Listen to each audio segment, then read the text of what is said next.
ওই কাফের উকবা নামক কাফেরটা, উকবা নামক কাফের ওই উটের নারী বুড়ি আমার আপনার ওই এলাকা থেকে এনে আমার আপনার পয়গম্বর যখন সেজদা দেয়, সেজদা দেওয়ার সঙ্গে সঙ্গে আমার আপনার পয়গম্বরের এই ঘাড়ের উপর উটের নারী বুড়ি গোবর রক্ত সবগুলো চেপে দিয়েছে। নাউজুবিল্লাহ। আমার আপনার পয়গম্বর সেইটা থেকে উঠতে পারে না। তাহলে বুঝেন কত ওজন ছিল। আমার আপনার পয়গম্বর সেইটা থেকে উঠতে পারে না। মা ফাতেমা দৌড়ায় আসে, আয়েশা দেখে আমার আপনার পয়গম্বরের অবস্থা। ও ফাতেমা টেনে টেনে সবগুলো নিচে ফেলে দিলেন। আমার আপনার পয়গম্বর চোখের অশ্রু ঝরে, ফাতেমারও অশ্রু ঝরে। হঠাৎ করে একদিন আমার আপনার পয়গম্বরের দেখে বিদীর্ণ অবস্থা, এরকম ভাবে রক্তে রঞ্জিত হয়ে যায়, রক্তে রঞ্জিত অবস্থায় পড়ে আছে। মা ফাতেমা দৌড়াইয়া যায়, যাইয়া দেখে বাবার শরীরে রক্তে রঞ্জিত অবস্থায়। দেখবেন মা বাবা যখন সুস্থ হয়ে যায়, বাবা যখন বিপদে পড়ে, মেয়ে সন্তানরা বাবার জন্য হাহাকার শুরু করে, কান্না শুরু করে। মেয়েরা বাবার জন্য পাগল পারা, মেয়েরা বাবার জন্য জীবন দিতেও রাজি আছে। মা ফাতেমা দেখলো আমার আপনার পয়গম্বরের গায়ের মধ্যে রক্ত, ডাক দিয়া বলে, বাবা তোমাকে বুঝি কাফেররা তোমাকে বুঝি রক্তাক্ত করেছে। আমার আপনার পয়গম্বরের এই অবস্থা দেখে ফাতেমা কান্না করে। ফাতেমা পিছনের দিকে তাকাইয়া দেখেন নবীর কাপড় ছিঁড়া, নবীর পাঞ্জাবি গুলা ছিঁড়া।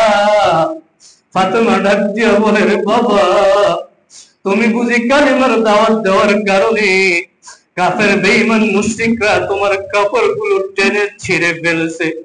সামনের দিকে তাকাইয়া দেখে নবীর সামনের কাপড় গুলো ছিঁড়া।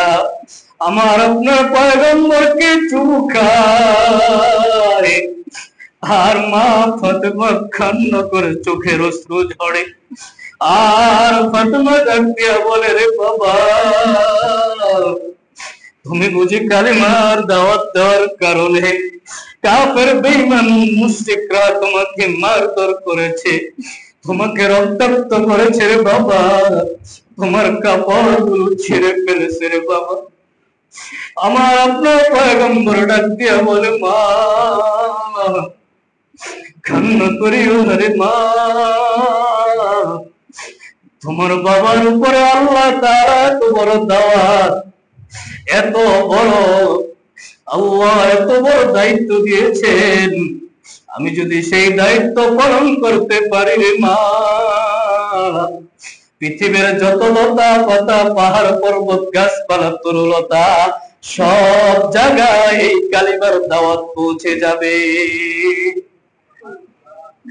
এই জন্য দোস্ত আমার আপনার পয়গম্বর কত কষ্ট করেছে দিনের জন্য, আমার আপনার পয়গম্বর কত কষ্ট সহ্য করেছে দিনের জন্য।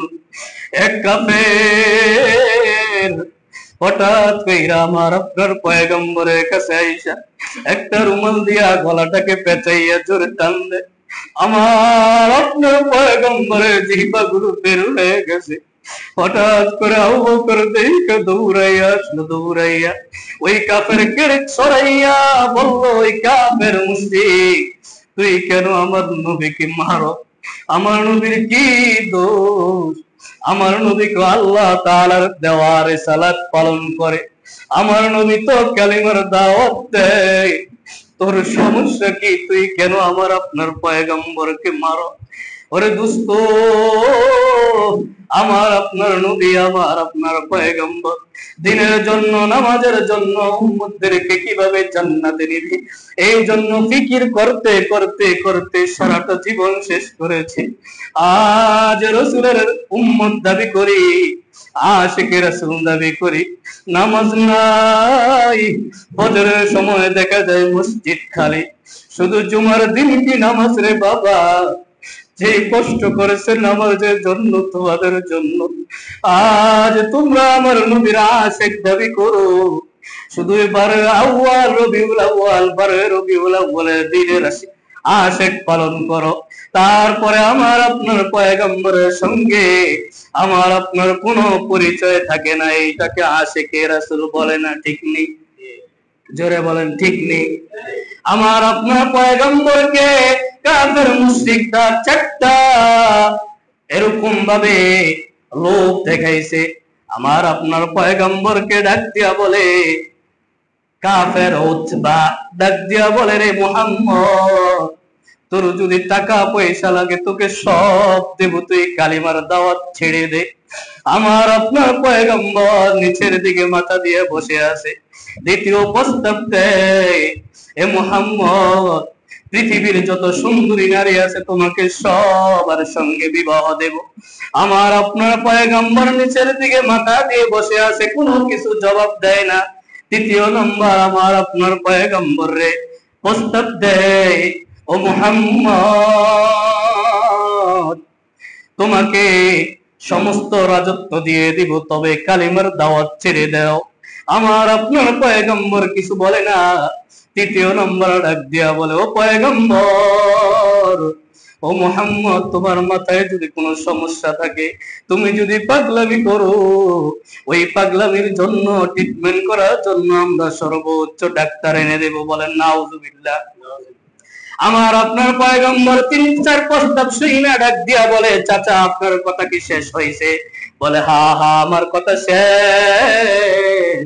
আমার আপনার পয়গম্বর ডাক দিয়া বলে, সূরা হামিম, সেই দাতে ডাক দিয়া বলে, হামিম, বলে দেখেন আল্লাহ তাআলা কি বলেন, হামিম তানজিলুম মিনার রহমানির রহিম, কিতাবুন ফুসসিলাত আয়াতুহু কুরআনান আরাবিয়্যান লিকাওমি ইয়ালামুন।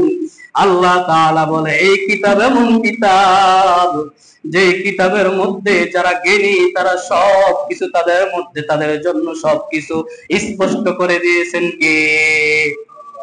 আমার আপনার পয়গম্বর ডাক দিয়া বলে, চাচা যদি আপনি জ্ঞানী হন তাহলে আপনি জ্ঞানী, আর যদি নির্বোধ হন তাহলে আপনার জন্য আপনার সাথে কোনো কথা নাই।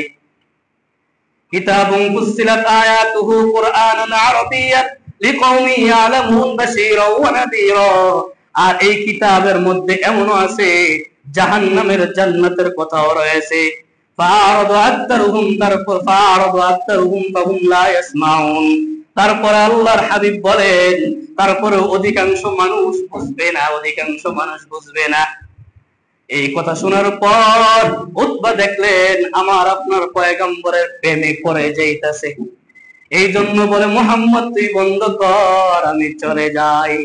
আল্লাহর হাবিব শেষে এই সূরার 13 নম্বর আয়াতে বলেন, ফাইন আরাদু ফাকুল আনজারতুকুম সাইকাতাম মিসলা সাইকাতি আদি ওয়া তামুদ।